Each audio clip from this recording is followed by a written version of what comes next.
daunting to be in a room full of like actual writers. I know that sounds weird to say when you're one of those fetishized youths who's written something that people are really excited by, but I genuinely do feel like writing a play is like nothing compared to writing a novel or a collection of short stories or a book of poetry, because I think one of the reasons I walked down the road of being a playwright is that it's a road less traveled by, and therefore you can make more mistakes and people won't notice as deeply. So the fact that I'm in a room with all of you is phenomenal, so thank you guys for having me. Thank you, Lisa, for inviting me. And they asked me to talk a little bit about my relationship to books, and sorry, I'm just freakishly tall, so I'm just and my relationship to books starts, fuck me. There we go, hi. See, when you're on Broadway, someone else does that for you.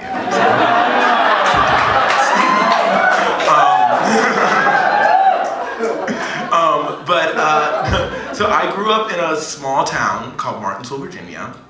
And it's a factory town. It's a really idyllic town that's in the foothills of the Blue Ridge Mountains. It made most of the furniture for the southwestern Virginia. So if you grew up in, or not just south, but they make most of the furniture for the south. But so if you grew up in like North Carolina, Kentucky, Tennessee, any of those places, you probably had something from Bassett Furniture or Hooker Furniture. Can I get a shout out? Okay. And those were the places where a lot of my family members worked, and a lot of the kids from my school's parents owned owned stock there. So it was a really weird place to grow up and be black, and to feel like maybe your whole life had one pathway, and that path was elementary school, middle school, high school, no college, straight to a factory. And that was what I thought my goal was going to be until I was, 8 years old. And one of the reasons that changed was because of the Scholastic Book Fair, which is,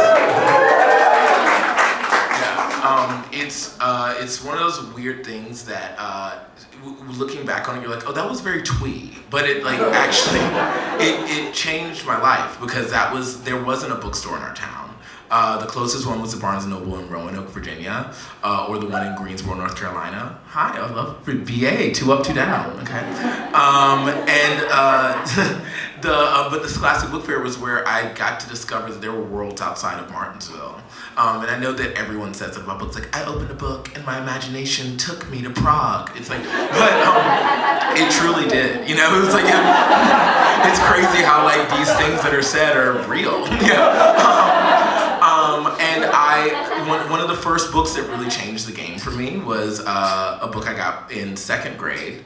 And it was a book called Harry Potter and the Sorcerer's Stone. And I got it because I was someone who only ever read the books that this lady from my church would give me.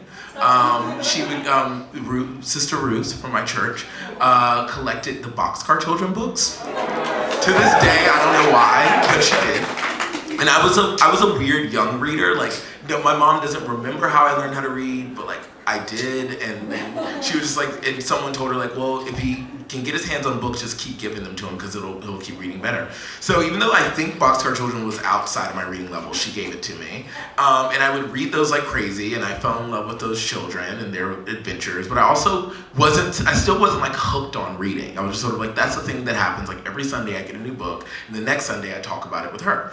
And it was my first relationship. But I was at the book fair, and my mom had given me $20, and she was like, you're gonna find a book. And I was like, I don't want a book. I was like, Sister Ruth's gonna give me one next Sunday. I can keep this $20 for candy. I stumbled around, and I was forced to get a book, and I bumped into a huge stack of books. And I was like, what is this? And it was a Harry Potter book, and I was like, I'm not picking up all those books. And you know what? Why don't you just get this one? You're gonna get this one, and that's your book. And I was like, okay. And I was like, this book looks stupid. I don't want to read it. This is dumb. And then I got grounded for something. And my mom, her way of making me active in my grounding was, she was like, you're gonna sit in your room and you're gonna read that Harry Potter book for the next hour.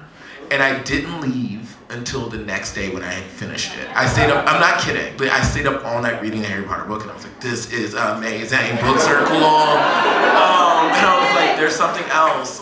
And so then that birthed this hunger for literally just British books. I was like, what else do British people write? Because I love this place. Because it was so far away from Martinsville, Virginia.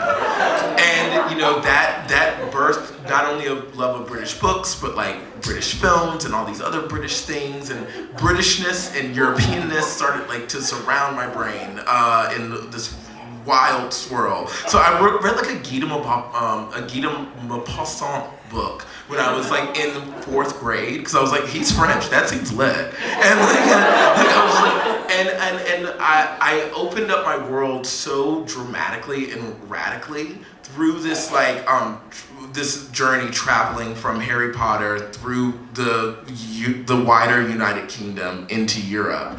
And that sparked in me this obsession with getting books that were harder to get my hands on.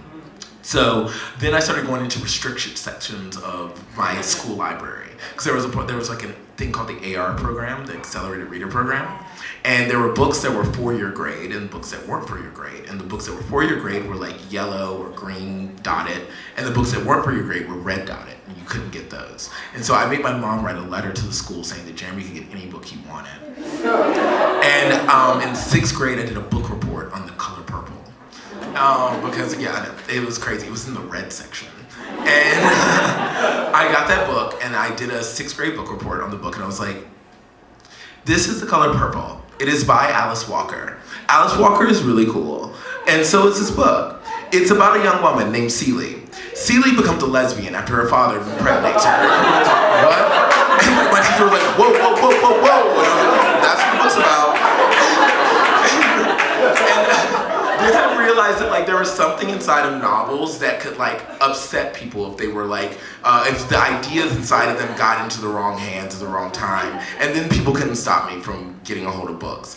And I realized that the books that upset people the most were the books that generally were by people like me. Because I grew up in the South, I was in Martinsville, Virginia. So when you're reading, Cornel West all of a sudden, and telling people these ideas that you read in Cornel West, or you're reading Leroy Jones and telling them the ideas that you're reading Leroy Jones, it upsets a lot of people and unseats people, and it rattles them up and gets them talking. And that led me to making the kind of work I write, I guess. And it also led me down a path of sort of creating a library of not just the weird books from Europe that are that also can unseat some people, because I have the same birthday as the Marquis de Sade. So when I found that out, it's June 2nd, by the way. When I found that out, I deeply discombobulated a lot of people in Martinsville, Virginia. It taught me something about the fact that people who look like me, people who look different, people who live in abject or oppressed spaces had this power outside of the canon that could shake and rattle the people who uphold a very certain pillar. They could, if you talk about those books enough, you can knock over a stack of books like I did when I first went to the Scholastic Book Fair, and it might make someone else pick up a book like the Marquis de Sade or Toni Morrison or Leroy Jones and talk about it because you've unsettled them somehow. And that's why it's so exciting to be talking to you guys about these 5 young writers. I say young because some of you guys might be the same age or older than me, but we're all young, and that's crazy. It is. It's crazy just because, while it is not just about how young you are when you start writing, it is something that's significant to think about the fact that we live in a world, in a country that doesn't take seriously the opinions of people who have not lived more than 4 decades, no one on this list can actually be the president, which is crazy, but we can influence the world as much as the president can through a story. And having had this wild year wherein I went from being someone who came to grad school ostensibly homeless and left grad school the toast of the town, I've had to really reckon with what it means to have all this influence and privilege and come from a world that is from one of those oppressed and abject spaces that we don't talk about, and that can unseat and unmoor a pillar of the canon, you know? And one of the things I've learned is just that the power we have right now is that we get, when our voices are amplified by things like 5 under 35, we can be really loud as a group and really speak to people younger than us who might have voices that are cooler, better, more radical, more frightening, and they feel more heard, but they feel like they have more license to speak because they've heard us, right? And they've heard someone who like looks like them, who's like as seemingly displaced as them, who also can't be the president. And they're like, well, maybe I can have like as much presidential influence as that 33-year-old, even though I'm 24. So it's really cool. So I just want to congratulate all of you all. Brian Washington, Annalise Chen, Isabella Hamad, who's not here, Johannes Lichtman, and Ashley Wurzbacher. Did I say that right? Wurzbacher. Congratulations. This is fucking lit, and this is the start of something really exciting. And I love that this is the canon that we're putting forth in 2019. We're saying that a group that includes 3 women, a black man, a white man, is what 2019 looked like as far as like young voices writing things that are the new story of our nation. So congratulations to you all. This is so exciting.